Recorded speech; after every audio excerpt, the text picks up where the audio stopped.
Okay student, ध्यान दीजिए, अपना पहला ही क्वेश्चन कंटिन्यू हो रहा है अभी।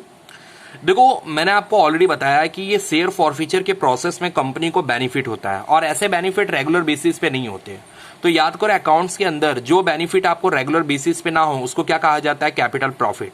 यानी कि कंपनी शेयर को फॉरफिट करके कैपिटल प्रॉफिट अर्न कर रही है और कैपिटल प्रॉफिट जो भी अर्न कंपनी करती है उस कैपिटल प्रॉफिट को ट्रांसफर करना होता है कैपिटल रिजर्व नाम के अकाउंट में। ठीक है, तो देखो, कंपनी को हम ये इस बात की कैलकुलेशन करने जा रहे हैं कि कंपनी को कितने का कैपिटल प्रॉफिट हुआ है और जो भी कैपिटल प्रॉफिट हुआ है उसको अपने ट्रांसफर करेंगे कैपिटल रिजर्व नाम के अकाउंट में। तो तीसरी एंट्री ये होगी, share forfeiture account debit to capital reserve account. ठीक है, टू कैपिटल रिजर्व अकाउंट। अब देखिए इसके अंदर अमाउंट कैसे आता है। आप एक काम कीजिए, फॉरफीचर वाली एंट्री पे जाइए। ये रहा फॉरफीचर वाली एंट्री।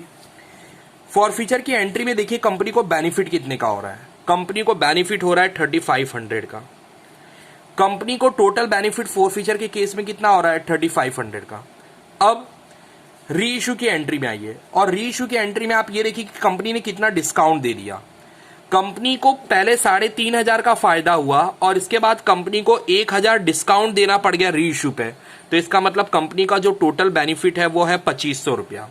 तो इस पूरे प्रोसेस के अंदर शेयर को फॉरफिट करना, री इशू करना, इस पूरे प्रोसेस के अंदर कंपनी को कितने का बेनिफिट हुआ है? 2500। This 2500 is the capital profit which will be transfer to the capital reserve account. ठीक है,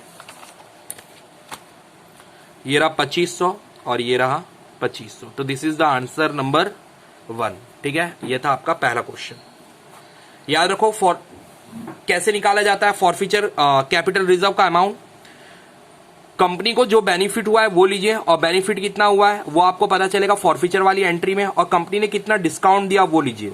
फॉरफीचर वाली एंट्री मतलब बेनिफिट में से आप डिस्काउंट माइनस कर दीजिए, you will get the amount that should come in capital reserve account. Come to the question number 2। पढ़ो क्वेश्चन नंबर 2 क्या है। On 10/7/2017, company forfeited 350 equity share of अवध of the face value of 10। तो जो company Awadh का share company जो forfeit करने जा रही है उसके शेयर की फेस वैल्यू कितनी है? 10 rupees. For non payment of ₹3 पर share on first call and ₹2 पर शेयर और सेकेंड एंड फाइनल कॉल। तो देखो, एक कंपनी है, उसने किसी अवध नाम के शेयर होल्डर के शेयर्स को फॉरफिट कर लिया। ठीक है, 4 स्टेजेस है भाई, एप्लीकेशन, अलॉटमेंट, फर्स्ट कॉल और फाइनल कॉल। ठीक है, अवध ने फर्स्ट कॉल पे नहीं पे किया कितना? 3 रुपीज। तो ये रहा 3, और फाइनल कॉल पे उसने नहीं पे किया 2 रुपीज। इन दोनों के सामने आप क्रॉस कर दीजिए। और कितने नंबर ऑफ शेयर्स पे नहीं किया? 350 और 350। ठीक है, आगे देखो। अब इसका मतलब शेयर्स की वैल्यू कितनी है? 10। तो 10 में से 5 अनपेड है, तो इसका मतलब ये 5 क्या है? पेड है। ठीक है, और इंडिविजुअली एप्लीकेशन और अलॉटमेंट की स्टेजेस की क्या वैल्यू है उससे अपने को इतना कुछ खास मतलब नहीं होना चाहिए, बिकॉज उसका यूज कहीं होता ही नहीं है। ठीक है, आगे देखो। और company all 350 forfeited shares are reissued at ₹7 per share which were brought by Dharmesh. और कंपनी इसके 350 शेयर को फॉरफिट करके री इशू कर दे रही है कितने रेट पे? ₹7 पे। तो आप खुद यहां पर देखो, 10 रुपए वाला शेयर किस रेट पे बिक रहा है? यहां पर 7 पे। तो इसका मतलब ये क्या हुआ? ये आपका हुआ डिस्काउंट पे री इशू करना। ठीक है, चलो जर्नल एंट्री करते हैं पहले फॉरफीचर की। ठीक है, याद करो, यहां पर सिचुएशन देखो, यहां पर सिचुएशन नंबर 1 एप्लीकेबल होगी। 1 सिचुएशन क्या है? When the shares are issued at par and the shares are forfeited. तो उसकी journal entry, equity share capital account debit to shares forfeited account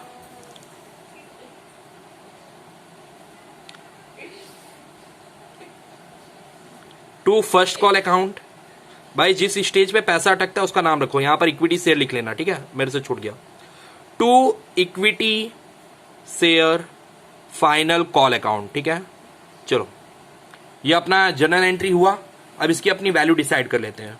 company कितने शेयर फॉरफिट कर रही है? 350। तो यहां पर लो 350 multiplied with amount called up. Company ने कितना कॉल्ड अप किया? भाई कंपनी ने टोटल अब तक 10 रुपया कॉल किया है, तभी तो इस बंदे ने 2 रुपया नहीं पे किया। अगर कंपनी ने 10 कॉल ही नहीं किया होता, तो अगर मतलब फाइनल कॉल कंपनी ने मांगा ही नहीं होता, तो इसने 2 रुपया नहीं दिया होता, ये पता ही नहीं चलता। तो इन शॉर्ट कंपनी ने 5 मंगवाया, 3 मंगवाया, 2 मंगाया, इन शॉर्ट कंपनी ने टोटल कितना मंगवाया, 10 मंगवाया। तो यहाँ पर लो 350 इंटू 10 आएगा तुम्हारा 3500। कंपनी को कितना बेनिफिट हुआ, शेयर फॉरफिटेड का मतलब कंपनी को 350 शेयर पे 5 रुपए का बेनिफिट हुआ, ये देखो 5, ठीक है। बट उसको भी आप निकाल सकते हो, ऐसे कर लो 350 कंपनी को फाइनल कॉल पे कितना नहीं मिला, 3 नहीं मिला, और 350 मल्टीप्लाइड विद 2, इसका मतलब कंपनी को फर्स्ट फाइनल कॉल पे कितना नहीं मिला, यहां पर आ जाएगा आपका 700, फिर इसके बाद 300, 3 0 जा 0, 3 5 जा 15, 3 3 जा 9 और 1 10, ये हो गया 1050। अब यहां पर भाई ले लो 5 0 0, 5 5 जा 25, 5 3 जा 15, 15 और 2 17, तो ये अमाउंट हो गया 1750। कंपनी को बेनिफिट फर्स्ट कॉल पे 1050 और फाइनल कॉल पे कितना 700। रीइश्यू वाली entry, bank account debit, company अपने शेयर्स को डिस्काउंट पे दे रही है, इसलिए शेयर फॉरफिटेड को डेबिट कीजिए, shares forfeited account debit. Equity share capital को क्रेडिट कीजिए बिकॉज आपका कैपिटल बढ़ रहा है, इक्विटी शेयर कैपिटल अकाउंट, ठीक है। अब यहां पर देखो कैसे करते हैं, आप चाहो तो इसको ऐसे भी कर सकते हो, कंपनी कितने शेयर्स री इश्यू कर रही है 350 multiplied with face value of the share, face value of the share कितना आएगा 3500, ठीक है। याद रखो इसको यहां लिखना था बट मैंने यहां लिख दिया, ठीक है। कंपनी 350 शेयर को क्या रेट पर दे रही है, 7 रुपीज के रेट पर। कंपनी 350 शेयर पे कितना रुपया डिस्काउंट दे रही है, 3 रुपया, तो 350 मल्टीप्लाइड विथ 3 करोगे तो कितना आएगा 1050। अब 3500 में से 1050 माइनस कर दीजिए तो आएगा यहां पर 2450, ठीक है। ऐसे भी आप कर सकते थे 350 इंटू 7 कितना आएगा 2450, ठीक है।